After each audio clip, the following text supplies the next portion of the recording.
Kumusta po sa lahat ng mga tagapakinig na bumalik sa podcast na Mabuhay at Malusog? Ngayon, si Lino ay makakasama ninyo sa pagsisiyasat sa isang paksa na tila napakaliit, minsan ay medyo sensitibo pa, ngunit may taglay na maraming mahahalagang impormasyon tungkol sa kalusugan. Ito ay ang usapin ng utot o pagpapara ng hangin. Huwag po muna kayong tumawa o isipin na ito ay hindi dapat pag-usapan. Dahil ang fenomenong ito ay minsan ay salamin ng ating kalusugan, bituka, at katawan sa kabuuan. Maraming magkasalungat na impormasyon tungkol sa pag-utot. May nagsasabi na ito ay paraan ng katawan para mailabas ang mga lason. Mas maraming utot ay mas mabuti. May iba namang natatakot na ito ay senyales ng mapanganib na sakit, maging kanser pa. Kaya ano ba talaga ang katotohanan? Ang madalas na pag-utot ba ay magandang senyales o nakababahala? Kailan ito dahil lang sa kinakain at kailan naman dapat kumonsulta sa doktor? Si Lino ay natutuwa na makasama kayo ngayon. Sama-sama nating alisan ng takip ang katotohanan sa paksang ito, tuklasin ang mga posibleng sakit sa likod ng madalas na pag-utot, at higit sa lahat may mga pamamaraan para mapanatili ang kalusugan ng bituka. Panatilihing malusog ang katawan bago tayo pumasok sa mga detalye. Kung kayo ay interesado sa inyong kalusugan at ng inyong pamilya, huwag kalimutang pindutin ang subscribe button at i-on ang bell notification para hindi kayo makaligta sa mga kapaki-pakinabang na kaalaman sa susunod. Kung nagustuhan ninyo ang content na ito, mag-iwan po ng isang 1 sa comments bilang suporta kay Lino at sa buong team. At ngayon, sama-sama nating alamin kung saan ba talaga nanggagaling ang gas sa bituka. Magandang araw po Lino at sa lahat ng tagapakinig. Sa totoo lang, ang pagkakaroon ng gas sa bituka ay normal na proseso ng katawan. May dalawang pangunahing pinagmulan ito. Una, ang hangin na hindi sinasadyang nalulunok habang kumakain, nagsasalita, o kahit umiinom ng tubig. Lalo na sa mga taong mabilis kumain, hindi ngumunguya ng mabuti, o kumakain habang nagsasalita, sila ang lumulunok ng mas maraming hangin. Ang bahagi ng hangin na ito ay lalabas sa pamamagitan ng burp, at ang natitira ay bababa pa at magiging bahagi ng utot. Ang pangalawang pinagmulan at mas mahalaga pa ay mula sa aktibidad ng bakterya sa bituka.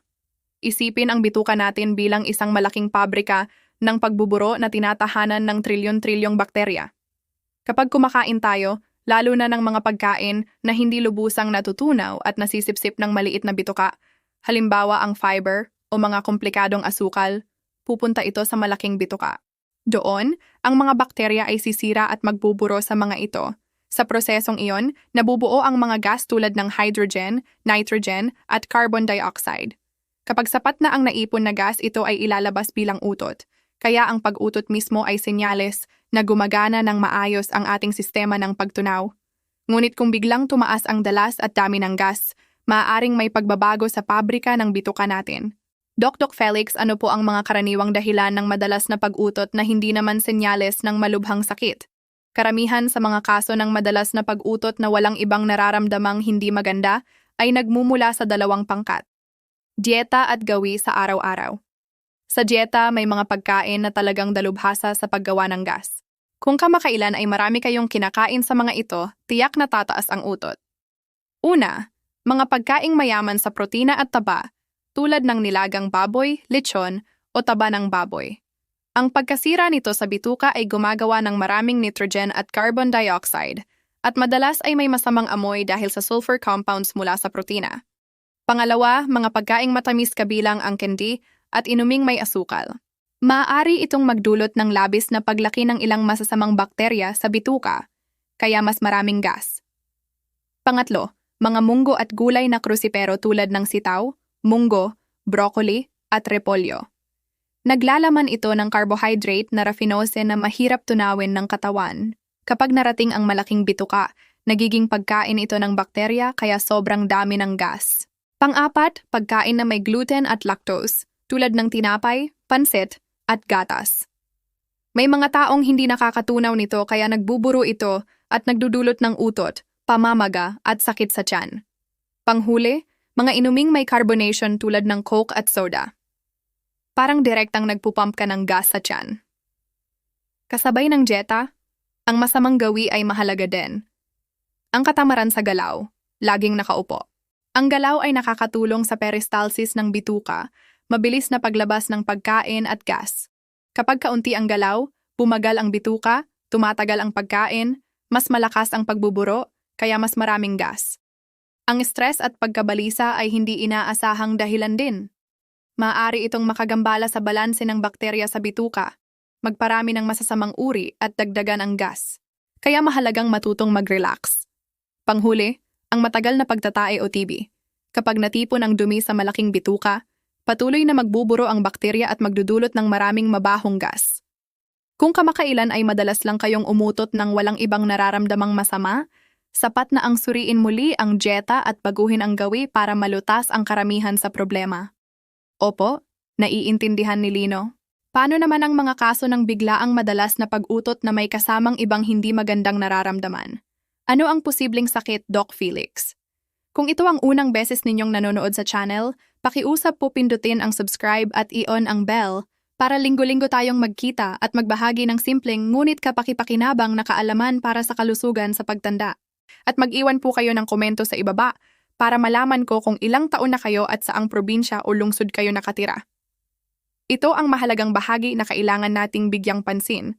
Kung naalis na ninyo ang mga dahilan sa gawi at pagkain, ngunit patuloy pa rin ang madalas na pag-utot at may kasamang iba pang sintomas, maaaring senyales ito ng problema sa katawan. Tungkol sa ilang sakit. Unang senyales, mga sakit sa atay. Marami ang akala atay ay para lang sa detox at metabolism, pero ang paglabas ng APDO ay mahalaga sa pagtunaw ng taba. Kapag nasira ang atay, bumababa ang abdo, hindi natutunaw ng maayos ang taba, nagiging pagkain ito ng bakterya at nagdudulot ng mas maraming gas. Kaya kung madalas kayong umutot na may kasamang pamamaga sa itaas ng tiyan, walang ganang kumain, nahihilo sa mga oily na pagkain o naninilaw ang balat at mata, magpa-check up na sa atay. Pangalawang senyales, malalang TB. Tulad ng naunang nabanggit, hindi lang nagdudulot ng maraming utot, kundi sakit na rin ito na kailangang gamutin. Kapag matagal ang dumi, sobrang fermentation, maraming mabahong gas. Ang madalas na pag-utot dito ay sigaw ng bituka. Kung kasama ang hirap dumumi, matigas na dumi, at ilang araw bago makadumi, ang solusyon ay gamutin ng tuluyan ang TB. Pangatlo at pinakkinatatakutan, cancer sa bituka. Nais kong bigyang diin na sa karamihan ng pagkakataon, ang simpleng madalas na pag-utot ay hindi nangangahulugan ng cancer sa bituka. Ngunit kung may tumor, maaari itong magdulot ng bara, pagkaipit ng pagkain at dumi, fermentation, at pagdami ng gas. Kaya ang dapat abangan ay hindi ang pag-utot kundi ang mga kasamang sintomas. Halimbawa, may pasyenteng 35 taong gulang na biglang madalas umutot na may kasamang pagtatae at sakit sa tiyan. Una ay pinabayaan, pero nang lumala ay nalaman na advanced stage na ng cancer sa bituka. Kaya kung ang madalas na pag-utot ay may kasamang alinman sa mga sumusunod, magpatingin agad sa doktor. Biglang pagbabago sa pagdumi, madalas o bihira, pagtatae at tibi na palitan dugo sa dumi, pula o itim, pagbabago sa hugis ng dumi. Kung nakatulong sa inyo ang bahaging ito, mag-iwan ng 1 sa comment kasama ang inyong kalagayan para malaman kung patuloy kayong nakikinig. Doc Felix, ano pa po ang mga senyales na ang pag-utot ay maaaring may malubhang problema sa kalusugan? Tama po. Bagamat normal ang pag-utot, kapag may kasamang kakaibang sintomas, kailangan nating mag-ingat. Halimbawa, kung biglang naging flat at manipis ang dumi na parang lapis, may sakit sa tiyan, pamamaga, may mahapding bukol sa tiyan, kulang sa dugo, pagod, at biglaang pagbaba ng timbang ng walang dahilan, ito ay mga mapanganib na senyales. Lalo na kung sabay ang madalas na pag-utot dito, dapat agad kumonsulta. Paano naman mapapanatili ang kalusugan ng bituka at mabawasan ang hindi kinakailangang pag-utot, Doc? Upang mapanatili ang kalusugan ng bituka at bawasan ang utot, may ilang simpleng epektibong paraan. Una, kontrolin ang dieta. Gumawa ng balanseng pagkain, bawasan ang matataba, protina, at matamis. Dagdag ng fiber mula sa gulay, prutas at whole grains. Nakakatulong ito sa peristalsis at pag-iwas sa TB. Ngunit dagdagan ito ng paunti-unti para ma-adapt ng bituka. Iwasan o limitahan ang mga pagkain na nagdudulot ng utot tulad ng munggo at soft drinks. Pangalawa, mag-ehersisyo ng regular. Kahit light exercises tulad ng mabilis na lakad, jogging o tai chi ay mabuti para sa bituka.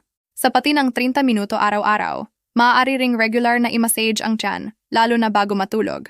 Gamitin ang palad at iikot ng pakanan sa paligid ng pusod o pindutin ang tiyan issue point na 2 dangkal mula sa pusod. Nakakatulong ito sa pag-regulate at paglabas ng gas. Pangatlo, magkaroon ng magandang gawi. Gumawa ng biological clock sa pamamagitan ng regular na oras ng pagdumi araw-araw kahit hindi pa nakakaramdam.